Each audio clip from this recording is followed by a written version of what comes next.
effects, the condensedness, the edit, not getting to see all the blue doodah, whatever. Look. Shout out. Look, here's your options. No Big Brother or this Big Brother. Those are your options. No Big Brother at all, no BBUK, no BBUS, no Big Brother Canada, because they've all been fucking cancelled. BBUK for a couple of years now.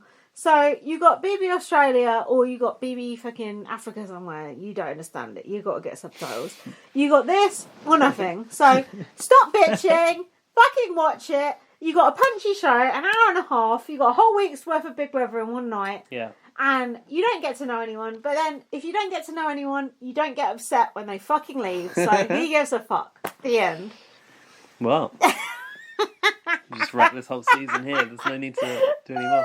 I got something from Bad Monkey. He tweeted us. He said pre-recorded competitions like Survivor have to show how the winner made it to the end and won. Sometimes fans guess the winner very early from the edit alone. I'm not saying it will happen here, but an edit stressing the path of the final three at the expense of the other housemates could happen. That I must admit, for my bitching, that is something I'm worried about. That edit with Alan, it was so obvious Alan was going to go from his whole Kieran ship is sinking and blah blah blah. Yeah. It was so obvious that Alan was going to go, and I'm worried they're going to do that every time. That's my only thing. If it's a total spoiler, he's going to go every single day because they, in BBUS you get the flim flam section where it's okay, I know who's going to go, but you're trying to pretend it's so and so going to go.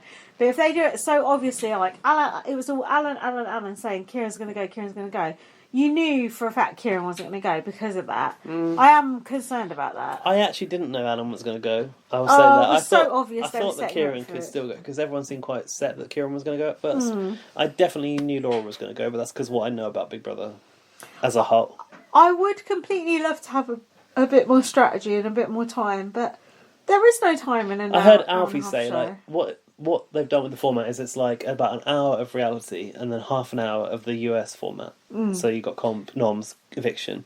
But I enjoy the US format, and I've liked both the competitions. Like I like the swinging competition, and I like the ice. Yeah, ice one was really good. I found them both very, very entertaining. Same. All I want from a program very entertaining. All I want from a program is it to be entertaining. Yeah, I've been entertained. That is all I want. Is it entertaining? Yes. Yes. The end. That's all I care about. I don't care if it's like a pure game or an honest game or blah blah blah.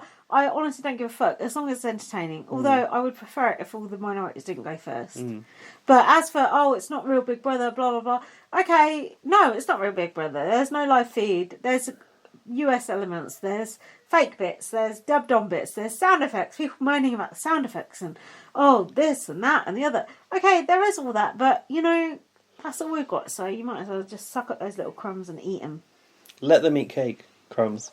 What can you do? That's all we got. You might as well enjoy it because that's literally all we got in this COVID world. Honestly have enjoyed all of this Big Brother that I've seen so far. I woke myself up at 10:30 a.m. It's funny how you didn't wake up for the launch, which was the first time. I was thinking, how is she not awake for this? I was tired, but that was the first time I've woken up for something in about 3 months. And it gave me a purpose, and I enjoyed tweeting along with it, and I enjoyed chatting with people. I enjoyed it.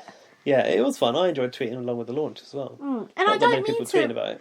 I don't mean to rain on anyone's parade, and I don't mean to be a bitch, but this is all we've got. And until Big Brother US comes back, that is all we've got. And we lost Canada, which was shaping up to be a really good series. Yeah. And we've got BB UK Best Bits coming on E4, so we can enjoy those. Yeah, we can, but I think watching BBUK best shows might be a little frustrating. It's like a snippet of a whole series, but then who's got the energy to sit and watch a whole series of old BBUK now? Don't you think? Well, people are doing it on Bagger's account. I'd like to see the viewing figures. I know a few people who've been watching it. Really? My friend Nikki's been watching it. Really? Day in, day out? Yeah, I mean, I would if it was the one that we were covering. I would for BB Blast from the Past. I definitely would. But we're sort of out of sync with the one we want. I voted for the one I wanted. If it had been the one I wanted, then fine. What show did you want? I wanted BB5 because that was our next one that we were covering. But I would just wish they would put those old BBUKs up on E4. Yeah, or 4 on demand. all 4. It would be so easy for them to do. Or if not, I do think BBUK will probably come back sometime soon. Don't you? Especially with coronavirus. I saw a tweet being like, imagine if at the end of the best shows they say to apply for Big Brother 2021, go to channel4.com/Big Brother. I do think 100% it will come back, especially because they can't really record any dramas at the moment or anything. Good point. Yeah, it's a cheap format, and people would watch it, and it's a captive audience, and it's a loyal audience. So. Also, by the way, if you haven't listened to that Channel 4 Radio 4 show, that's quite good. Yeah, I didn't listen to it. It's called Watching Us. If you want to Google BBC Radio 4, they've got a show called Watching Us, where this guy's kind of talking about the impact Big Brother had on entertainment, and it was really interesting. There was Ruth, I think, is it Ruth Wrigley? She's one of the early producers. She's like, Big Brother just came at this time where the internet was taken off, and it found a place like where TV had always been on TV, and the internet had always been the internet. But for the first time ever, it mixed the two. Oh, that's interesting. And because people had the technology at home, it was the first time it could ever really be possible.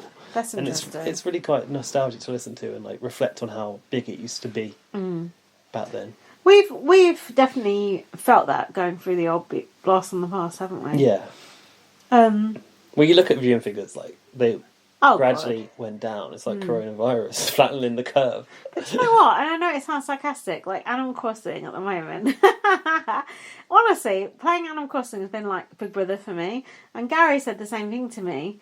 That it's like you have your villagers and they have their dramas and you chat to them every day and there's different personalities. There's people you like, there's people that you don't like. I know it sounds dumb, but it actually does kind of fill that hole for me. And then there's, of course, 90 Day Fiancé, which if you want to find out more about 90 Day Fiancé, listen to mine and Jack's podcast, which is on this network. Our network.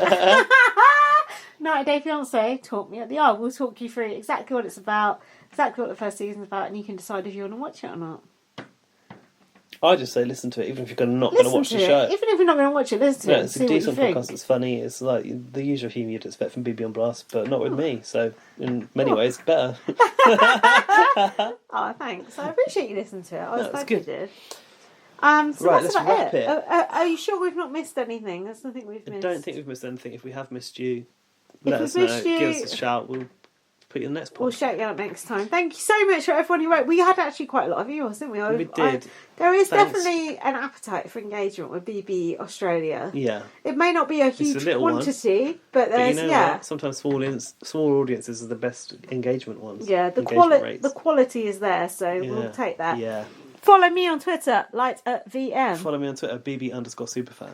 Follow the brand, follow the podcast at BB on Blast. BBonblast.com is down at the moment because we can't afford to pay for our domain. Yeah, they want to charge us to link that domain. On yeah, the we ain't got £60 to link that domain. We're both furloughed, we ain't got that money. Look, if you want to help us link our domain, donate to our PayPal, bbonblastpod@gmail.com.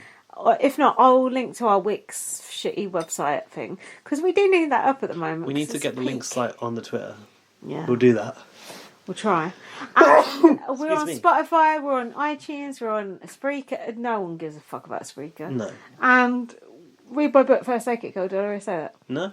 And email us, bbonblastpod@gmail.com. Send us your voicemail, send us your this, that, send us your drawings of your favourite housemates. Send us your knickers. We'll put it all on our Facebook page. I don't even know what I'm talking about now. I'm so drunk. There's too much Prosecco inside Lindsay right now. This is 3 hours. I thought this was going to be like an hour-long podcast. How we've spoken about 2 episodes of Big Brother for 3 hours, I don't know. But we will see next week where we've been talking about the 4 new arrivals. The 4 evictees, so it'll be 4 in, 4 out next week. Oh my god. We'll see you then on the other side. Thanks for listening. Thanks so much for listening. Love you lots. Bye. Bye.